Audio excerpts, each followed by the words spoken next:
कांग्रेस के वरिष्ठ नेता कुलदीप शर्मा जी हमारे साथ जुड़ चुके हैं। कुलदीप शर्मा जी, आपका बहुत बहुत स्वागत करता हूं इंडिया न्यूज पर। धन्यवाद। कुलदीप शर्मा जी, अब हाल ही में विधानसभा चुनाव होने हैं और चुनाव को लेकर लगातार सभी पार्टियां जो है वो अपनी तैयारी में जुटी हुई हैं। अगर हम तमाम पार्टियों की बात कर लेते हैं तो हाल ही में तमाम घोषणाएं देखने को मिलती हैं, आरोप प्रत्यारोप का दौर देखने को मिलता है। सबसे पहले प्रतिक्रिया आपकी यही चाहूंगा कि हाल ही में बीजेपी ने तमाम बैठकें की, उसके बाद एमएसपी को लेकर भी बड़ी घोषणा यहाँ पर की गई है, उसको किस तरीके से आप देख रहे हैं? देखिए, भारतीय जनता पार्टी आने वाले चुनाव में अपनी हार को देखते हुए घोषणाओं का पिटारा खोल रही। कितनी घोषणाओं पर अमल होगा और अमल में कितना समय बाकी है और उससे जनता को क्या लाभ हो जाएगा, इसको बहुत गंभीरता से सोचना पड़ेगा। जी। किसान को एमएसपी पहले क्यों नहीं दी, जबकि भारतीय जनता पार्टी ने अपने चुनावी वायदे में 2013 में यह कहा था कि हमारी सरकार आएगी तो स्वामीनाथन आयोग लागू करके एमएसपी की गारंटी हम किसानों को देंगे। ये भी कहा था कि 2022 के आने तक हम देश के किसानों की आमदनी दुगनी कर देंगे। अब जब चुनाव नजदीक आ रहा है तब वो एमएसपी की गारंटी दे रहे हैं। कोई कानून बनाया है क्या? जी। जो किसान संगठनों की मांग है कि एमएसपी की कानूनी गारंटी किसान को मिले। अगर एमएसपी से कम पे कोई खरीदता है तो उसके खिलाफ कानूनी कार्रवाई है। एमएसपी की कानूनी गारंटी का प्रावधान तो किया नहीं। एमएसपी दे रहे हैं, जब तक फसलें आएंगी इनकी सरकार चली जाएगी। जी। भारतीय जनता पार्टी की सरकार अभी जाने वाली है, तो ये घोषणाओं की सरकार हो गई है। अब क्रियान्वयन की सरकार नहीं रही, क्रियान्वयन का समय भी नहीं। अब तो चुनावी हार को देखते हुए नित नई घोषणाओं का पिटारा खोलेगी भारतीय जनता पार्टी की सरकार। बिल्कुल, मतलब कुल मिलाकर आप इसको चुनावी जुमला साबित कर रहे हैं कि जो अभी चुनावी घोषणाएं सिर्फ की जा रही हैं, लेकिन उसके बाद जो लगातार बीजेपी के नेता कहते हैं कि बीजेपी पार्टी किसानों की हितैषी है, हरियाणा में किसानों को आगे बढ़ाया जा रहा है, वो नहीं हो रहा है। देखिए, जुमलों की सरकार तो ये 2014 से लोग कह रहे हैं, जब उनको कहा गया था 15-15 लाख रुपए खाते में आएंगे और गृह मंत्री जी से पूछा कब आएंगे तो उन्होंने कहा वो तो एक चुनावी जुमला जी। जहां तक अब अपने आप को ये सरकार किसान हितैषी सिद्ध करने में लगी हुई, अभी किसानों की के शरीर पर पड़ी हुई लाठियों के जख्म भी नहीं सूखे हैं। अभी तक सड़कों पर उनका जो खून बिखरा था वो खून के दाग नहीं गए। उन पर ठंड के अंदर उन पे जो पानी की बौछारें दी गई और उनके सिर में जो गोली मारी गई, वो सरकार आज किसानों की हितैषी बनने वाली है या किसानों की हितैषी बनने का दावा कर रही है। ये किसान भाई जो हैं हरियाणा के नहीं, सारे देश के, भारतीय जनता पार्टी के इस चाल को अच्छी तरह समझते हैं कि ये किसानों के हितैषी। जब 1 साल से ऊपर तक किसान दिल्ली के बॉर्डर पर दिल्ली का दरवाजा खटखटाते रहे, आखिर में देश के प्रधानमंत्री को माफी मांगकर 3 काले कानून वापस लेने पड़े जी। तो ये किस आधार पर आज किसान का हितैषी बनने वाले हैं? अरे डीजल की कीमत दुगनी हो गई, खाद के कट्टे का वजन कम और कीमत बढ़ गई, दवाओं और ट्रैक्टर इंप्लीमेंट्स की कीमतें बढ़ गई, बिजली की कीमतें बढ़ रही, बिजली अवेलेबल नहीं जी। तो किसान हितैषी कहने से थोड़ी हो जाएंगे। जमीनी स्तर पर किसानों के हक में, देखिए चौधरी चरण सिंह जी देश के प्रधानमंत्री रहे हैं, बहुत बड़े किसान नेता भी थे। उन्होंने कहा था कि भारतीय जनता पार्टी बहुत बड़े उद्योगपति और व्यापारियों की पार्टी है, ये कभी किसान हितैषी पार्टी हो ही नहीं जी। लेकिन बड़ी तो बात ये एक ये भी है नाटक। कुलदीप जी, बड़ी बात ये भी है कि अब देखिए आरोप प्रत्यारोप का दौर भी देखने को मिलता है। हाल ही में भूपेंद्र सिंह हुड्डा साहब की तरफ से कहा गया कि केंद्र अगर एमएसपी दे दे तो हम उसकी तारीफ भी करेंगे। कुल मिलाकर अब हाल फिलहाल में हरियाणा में एमएसपी देने की घोषणा कर दी गई है, संतुष्टि फिलहाल इससे नहीं हो पा रही है? नहीं, जो एमएसपी की घोषणाएं हैं हम्म। वो लागू तो तब होंगे जब फसल आ जाएगी। जी। ये तो घोषणाएं हैं। मैंने कहा ना, ये सरकार घोषणा सरकार। एमएसपी की गारंटी का कानून बना दें, हम उसकी तारीफ करेंगे। एमएसपी की घोषणा ना करें, मिनिमम सपोर्ट प्राइस का कानूनी गारंटी दे दे, कानून बनाकर, हम उसका समर्थन करेंगे। कौन सा गलत कहा है हुड्डा साहब ने? ठीक कहा है। वो ये करने वाले नहीं। और अब इनकी सरकार जा रही है, कांग्रेस की सरकार आ रही है, उसमें हम घोषणा नहीं, हम लागू करेंगे। किसान को पहले भी गन्ने की कीमत को कहां हम 300 के पास पहुंच रहे, 300 पार ले गए, 110 रुपए हुआ था। हर फसल का भाव एक एक दाना खरीदकर कांग्रेस ने अपना साबित किया था जी कि हम किसान के लिए क्या कर सकते हैं। किसान की जमीन का फ्लोर रेट फिक्स करके हमने साबित किया था किसान को उसकी भूमि की उचित कीमत मिली। राहुल गांधी जी के आदेश पर देश के अंदर ये जो भूमि अधिग्रहण कानून है उसमें गारंटी दी गई है कि अब किसान की भूमि औने पौने भाव पर छीनी नहीं जा सकती है। उसके लिए एक कानून बन गया है, 4 गुना भाव सरकार को देना होगा जो मार्केट वैल्यू है। कुलदीप जी, जिस तरीके से हम लगातार चर्चा कर रहे हैं, लेकिन खास बात यह है कि कल ही जो कैबिनेट की बैठक हुई थी उसमें काफी अहम निर्णय लिए गए। अब उसमें एमएसपी का जिक्र कर लिया गया, अग्निवीरों का जिक्र कर लिया गया, अग्निवीरों के लिए तमाम बड़ी घोषणाएं कर दी गई। एक तरफ लगातार हरियाणा के जो नौजवान है उनको नौकरी देने की बात भी इसमें कही जा रही है कि अब चुनाव है, तो अब ये चुनावी जुमलों के तौर पर हम इसको देखें या वाकई में सरकार काम कर रही है? निश्चित रूप से ये चुनावी जुमले हैं, ये झूठ का पिटारा भारतीय जनता पार्टी खोल रही है चुनाव को नजदीक आते देखकर। अरे हमने तो एक अग्निवीर योजना को समाप्त करो, उस पर हमको कॉम्प्रोमाइज ही नहीं करना चाहते। हम चाहते हैं कि अग्निवीर योजना को समाप्त करके रेगुलर आर्मी की भर्ती हो जी, जैसे पहले हुआ करती। 13,000 का हरियाणा का कोटा देश की सेनाओं के अंदर था, वो घटकर अब 800 रह गया है। क्या जवाब है इन लोगों के पास? अग्निवीर योजना समाप्त होनी चाहिए, रेगुलर आर्मी भर्ती होनी चाहिए। अरे हमारे देश के बॉर्डर दिन प्रतिदिन इनसिक्योर होते जा रहे हैं। एक इधर पाकिस्तान से लड़ना पड़ रहा था, अब पाकिस्तान की समर्थक पार्टी बांग्लादेश के अंदर कब्जा करके बैठ गई है। उधर चीन की धमकियां हैं। हमें अपनी सेना को मजबूत करना। सेना में एडहॉकिज्म नहीं चलता है। अग्निवीर एक अच्छी योजना नहीं है, इसको दुत्कारा है, देश के नौजवानों ने इसको स्वीकार नहीं किया है।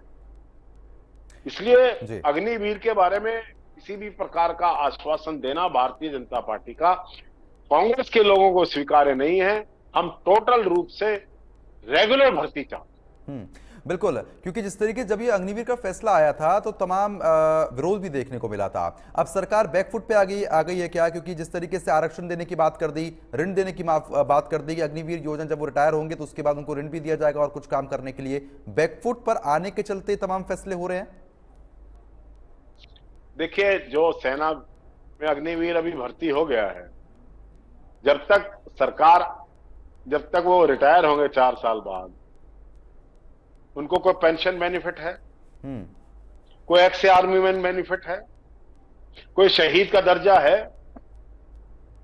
और 4 साल बाद जब वो रिटायर होंगे तो बीजेपी की सरकार ही नहीं रहेगी हरियाणा में, तो कुछ भी कहो, उससे क्या फर्क पड़ने वाला है? ऐसे आश्वासनों से हमारे हरियाणा का, अभी देखिए पदक जीत रहे हैं, 3 पदक ओलंपिक में आए, तीनों पदक हरियाणा। एक हमारी बेटी भाकर ने जीता है, मनु भाकर ने, दूसरा सरदार सरजोत सिंह ने। अभी तक हरियाणा की सरकार ने उन लोगों के लिए जो हमारी सरकार में थी, पदक लाओ और पद पाओ, they should be adjusted minimum post of SDM and DSP, class 1 gazetted post पर उनको एडजस्ट करने की घोषणा आनी चाहिए थी, लेकिन आज तक सरकार ने नहीं की। उनको जो पुरस्कार की राशि आनी चाहिए उसकी घोषणा अभी तक सरकार ने कैबिनेट मीटिंग में क्या बैठकर कर रहे थे? चाय पी रहे थे? अरे देश के अंदर ओलंपिक मेडल तीनों के तीनों हरियाणा ने जीते हैं। पहले 6 थे हमारे। इस बार भी तो ये कहा ये गया कि युवाओं ओलंपिक में को खिलाड़ी जा रहे हैं हमारे हरियाणा में, और हरियाणा के खिलाड़ियों के लिए तमाम व्यवस्थाएं की जा रही हैं, उनको सुविधाएं दी जा रही हैं जिससे ओलंपिक में बेहतर प्रदर्शन किया जा सके। जब वापस आते हैं तो अभी हमने हाल ही में देखा था, पूर्व गृह मंत्री अनिल विज भी लगातार सरबजोत के घर पहुंचे हुए थे, बाकायदा बधाई देने भी पहुंचे हैं और लगातार ये आश्वासन है कि अच्छा किया जाएगा उनके लिए। अरे अनिल विज के पास है क्या बेचारे? घेवर का डिब्बा लेके पहुंच गए वहां सरबजोत के यहाँ। अरे उसको नौकरी, उसको जो करोड़ों रुपए का फंड हमारी सरकार में मिलता था, उसको एक कैरियर एश्योरेंस मिलती थी। 1 किलो के घेवर के डिब्बे से थोड़ी राजी हो जाएगा। अनिल विज तो बेचारा आजकल फारिक आदमी है, उनको बीजेपी में कोई नहीं पूछ रहे हैं, आजकल यही काम मिला हुआ है तो वो कर रहे हैं। कोई बात नहीं, हम उनका उन्होंने एक खिलाड़ी का जाके स्वागत किया, हम उसका धन्यवाद करते हैं जी। लेकिन उनकी सरकार ने उस खिलाड़ी के लिए क्या किया वो भी विज साहब को बताना। कुलदीप जी, आरोप प्रत्यारोप का दौर बहुत देखने को मिलता है। जब भी चुनाव नजदीक आते हैं तो तमाम चीजें निकलकर सामने आती है। भारतीय जनता पार्टी लगातार ये कहती हुई नजर आती है कि अब विधानसभा चुनाव में जीत हमारी निश्चित है। हाल ही में लोकसभा के नतीजे आए, उससे बहुत कुछ स्थिति साफ होती हुई नजर आई, लेकिन आरोप ये लगते हैं कि कांग्रेस पार्टी में गुटबाजी बहुत देखने को मिलती है, जो बीजेपी कहती है। देखिए, भारतीय जनता पार्टी का दावा था कि 10 की 10 सीटें जीतेंगे। बिल्कुल। 5 जीते, 5 हम जीते जी। वोटिंग परसेंटेज हमारा ज्यादा है। बिल्कुल। नंबर ऑफ वोट हमारी ज्यादा है, नंबर ऑफ सीट्स में हम ज्यादा जीते हैं। अब तो भारतीय जनता पार्टी की विदाई की तैयारी कर रही है जनता। ये तो मोदी जी के नाम पर इनको 10% वोट पड़ गया, वरना इनकी तो 10 की तो सीट हार जानी थी।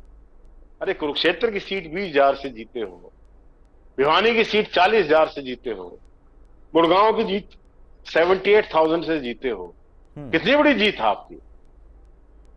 भारतीय जनता पार्टी के ये दावे कि वो अगली सरकार बना रही है, मैं समझता हूं कि बड़ी हास्यास्पद स्थिति के अंदर भी भारतीय जनता पार्टी चली है। गुटबाजी की बात ले लीजिए जी, हम पर आरोप लगा रहे हैं गुटबाजी। अरे हमारे कांग्रेस में कई नेता हैं, अपने अपने तौर पर प्रयास करते हैं। सभी कांग्रेस में सोनिया गांधी, राहुल गांधी, खड़गे जी और प्रियंका जी को नेता मानते हैं, उसमें कोई डिस्प्यूट है क्या? सभी उनके आदेश पर जब हमारी नेताओं की मीटिंग बुलाई थी, पार्टी के कार्यक्रम को लेकर आगे चल रहे हैं। भूपेंद्र सिंह हुड्डा 18 तारीख से सारे स्टेट की यात्रा शुरू कर रहे हैं। दीपेंद्र सिंह हुड्डा हरियाणा में हिसाब मांगे की यात्रा चल रही है, जिसको बड़ा भारी रेस्पॉन्स मिल रहा है। उधर कुमारी शैलजा शहरों में यात्रा कर रही है। इसमें गुटबाजी कहां है? कौन सी गुटबाजी आ गई? गुटबाजी तो विज साहब से पूछिए, कितने परेशान है बेचारे।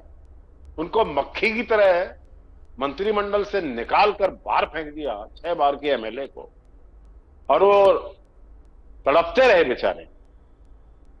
गुटबाजी तो बीजेपी में है। कई धनखड़ साहब के बयान आते हैं, उनको प्रदेश अध्यक्ष से उठाकर बाहर कर दिया गया, दिल्ली में एक सेक्रेटरी बना दिया, एक टेबल मेज दे दी बीजेपी के दफ्तर। गुटबाजी तो इन लोगों में है। कौन सा ऐसा हलका है जहां पर भारतीय जनता पार्टी के नेताओं की आपसी लड़ाई नहीं चल रही? अनेकों लोग दफ्तर खोले बैठे हैं जी। अरे अभी टिकटों के फैसले नहीं हुए हैं।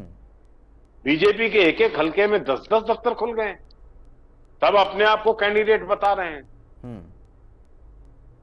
तो भारतीय जनता पार्टी की गुटबाजी चरम पर है, ये मैं मानता हूं। कांग्रेस में तो सब काम कर रहे हैं, काम करने को आप गुटबाजी कैसे कहते हैं? जी, हम काम कर रहे हैं।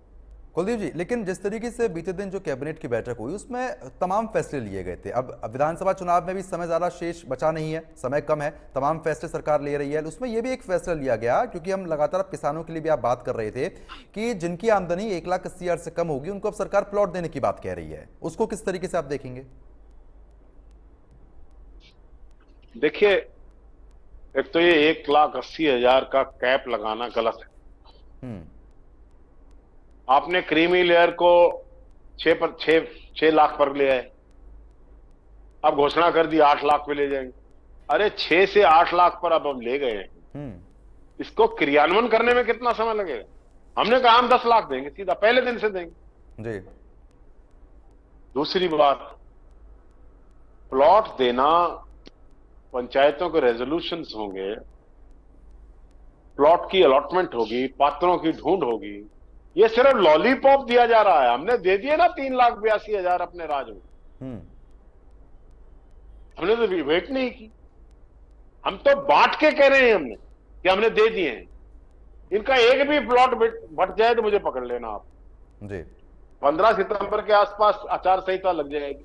उससे पहले फैमिलीज को आइडेंटिफाई करना, जमीनों को आइडेंटिफाई करना, फिर अलॉटमेंट लेटर बनाना, फिर रजिस्ट्रियां कराना, कहां है समय? ये सिर्फ लॉलीपॉप है। हम देंगे, हमने कहा है ना कि 3,82,000 पहले दिए, इस बार 7 लाख से ज्यादा प्लॉट हम पात्र व्यक्तियों को नया सर्वे कराकर हम देंगे। सरकार हमारी आने वाली है, उस प्रोसेस में भी 6 महीने लगते हैं। जमीन को आइडेंटिफाई करना, प्लॉट्स का डिमार्केशन करना, फैमिलीज को आइडेंटिफाई करना जी। ये तो ऐसे लग रहे हैं, ऐसे बात कर रहे हैं सैनी जी जैसे सब कुछ रिकॉर्ड इनके पास तैयार है।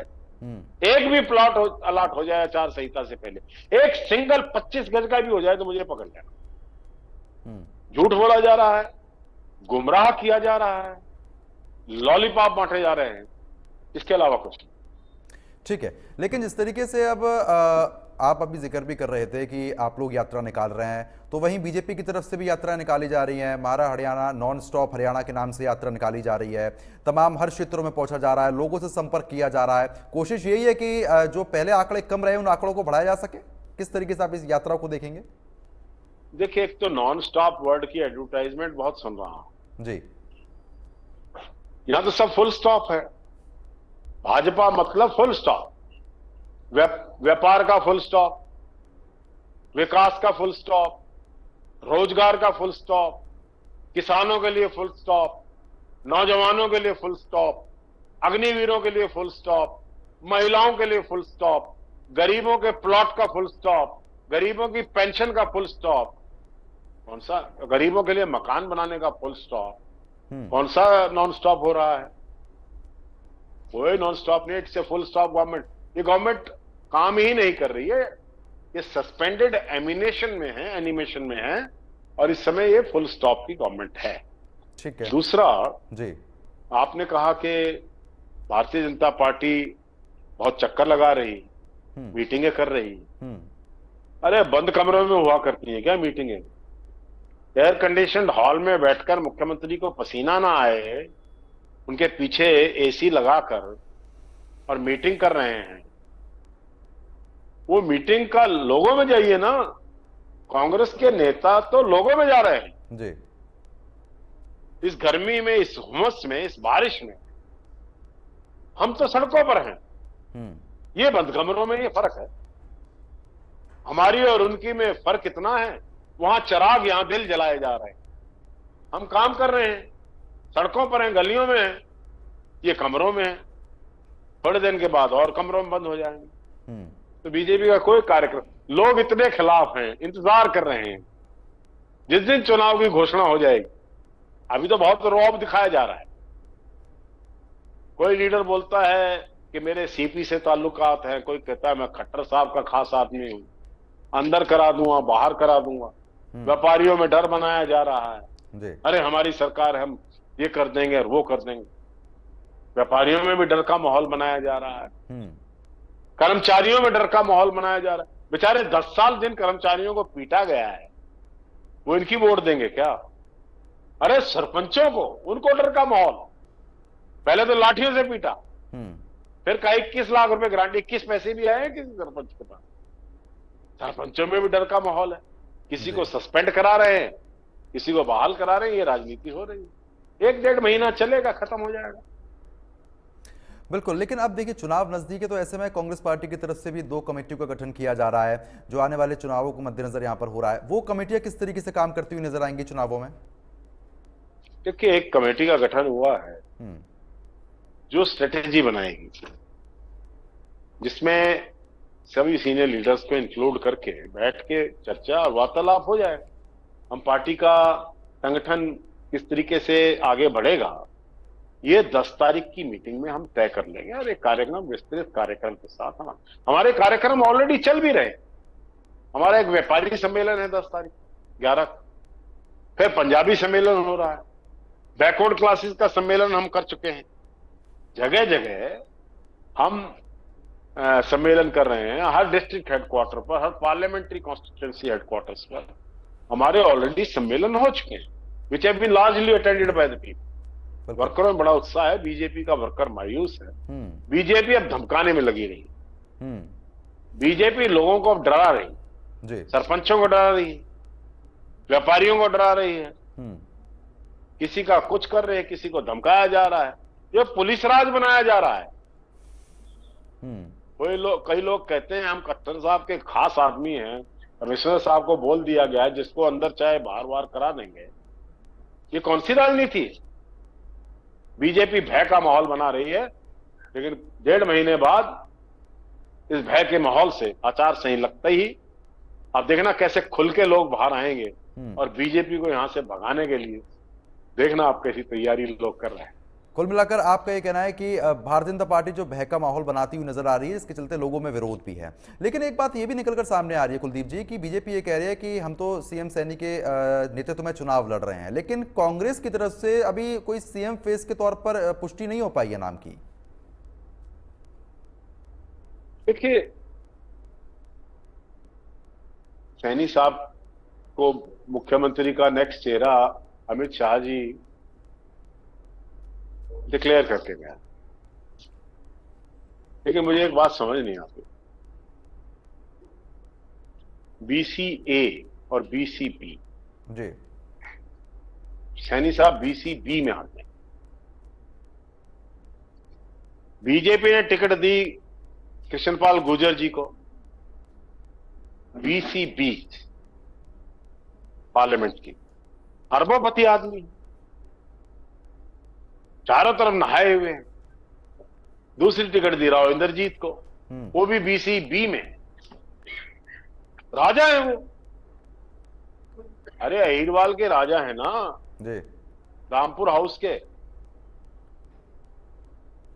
जो हमारे गरीब हैं बीसीए के लोग, जिसमें सभी अनेकों जातियां आती हैं, प्रजापत हैं, जांगेड़ हैं, सेन बिरादरी है, या इसी तरीके से हमारे पांचाल हैं या कश्यप हैं, उनका कहीं जिक्र है? बीसीबी को टिकटें देते हैं, बीसीए की वोट मांगते हैं जी। अरे इस भ्रम की स्थिति से जनता निकल चुकी है, हम एक्सपोज कर रहे हैं, कर देंगे। चलिए ठीक है, बहुत बहुत शुक्रिया सर आपका हमारे साथ जुड़ने के लिए और इन तमाम मुद्दों पर बातचीत करने के लिए बहुत बहुत शुक्रिया सर आपका। तो फिलहाल जिस तरीके से पूर्व विधानसभा स्पीकर को आप सुन रहे थे, जिनकी तरफ से तमाम बड़ी बातें यहाँ पर कही गई हैं, चाहे बीजेपी को लेकर हो या फिर कांग्रेस पार्टी की तैयारी किस तरीके से चल रही है, तो तमाम बड़ी बातें उनकी तरफ से बताई गई। इसी बीच एक बड़ी जानकारी आ गई है, पूर्व स्पीकर कुलदीप शर्मा का बड़ा बयान सामने आया है। तो बता दें कि इंडिया न्यूज पर खास बातचीत में कुलदीप शर्मा की तरफ से बड़ा बयान दिया गया। उन्होंने कहा कि घोषणाओं के नाम पर जनता को लुभा रही है भारतीय जनता पार्टी। तो ये बड़ी खबर, बीजेपी ने पहले क्यों नहीं दी एमएसपी, कुलदीप शर्मा की तरफ से कहा गया कि पहले एमएसपी क्यों नहीं दी गई है, बीजेपी किसानों के विरोध में रही है। तो कुलदीप शर्मा की तरफ से बड़े बयान यहाँ पर दिए गए हैं, इस वक्त की ये बड़ी जानकारी आ रही है। तो आपको बताते चलें कि किसानों के खिलाफ बीजेपी सरकार ने कानून बनाए। तो आपको बता दें तो अग्निवीर योजना को खत्म करना चाहिए। पूर्व स्पीकर की तरफ से कहा गया कांग्रेस में नहीं बीजेपी में गुटबाजी है। जब उनसे सवाल पूछा गया तो उन्होंने कहा कि कांग्रेस में नहीं बल्कि बीजेपी में गुटबाजी है। तो प्रदेश के लोगों में डर बैठा रही है भारतीय जनता पार्टी।